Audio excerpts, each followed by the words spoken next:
अरे छबरा बलिया पटना ये बैठिए। अरे बैठे रे लटना बैठे रे खाने जाती है वो बस पर जाने बैठ।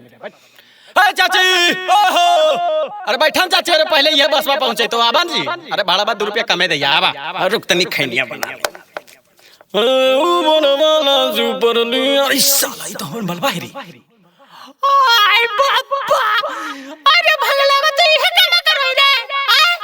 ये काम करो रे आज के बाद तू हमसे बात नहीं कर मेरे भगलावा जाइयो पक्का के टिकट गे पक्का के टिकट गे music by DJ Vikas Sitamarhi ticket गे पक्का के टिकट गे recording by Apara music Nawada. यही बात जाने के अब ही ना निकट गे छौरी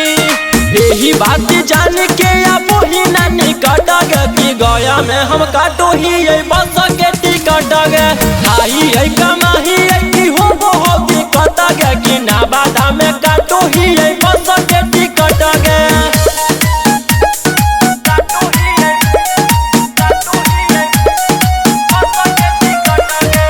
music by DJ Vikas Sitamarhi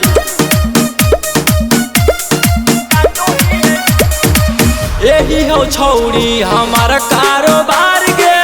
जानी कंडक्टर ना हमारा धुतकार गे एकरा आगे सब नौकरी बेकार गे करे सलाम छौरी रोजो 1000 गे सोची पैसा वाला ही होगे नहीं हल पट गे सोची पैसा वाला ही होगे नहीं हल पटा बाकी नालंदा में काटो ही है बस के टिकट गे यही बात जाने के अब ही ना निकट गे कि जमुई में काटो ही है बस के टिकट गे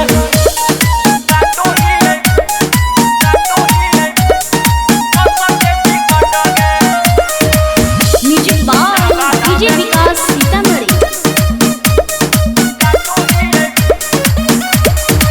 भूलू तू जमी बाकी हम नहीं भूलबा जमी तू छोड़ के तब फसरी में झूलबा भूलू तू जमी बाकी हम नहीं भूलबा जमी तू छोड़ के तब फसरी में झूलबा रहू सना रोही से चलो हो लटा पटा गे डीजे सरफराज से चलो हो लटा पटा गया छोड़ो ही तू बोल के कि काटो ये टिकट गे आई है कमाही है कि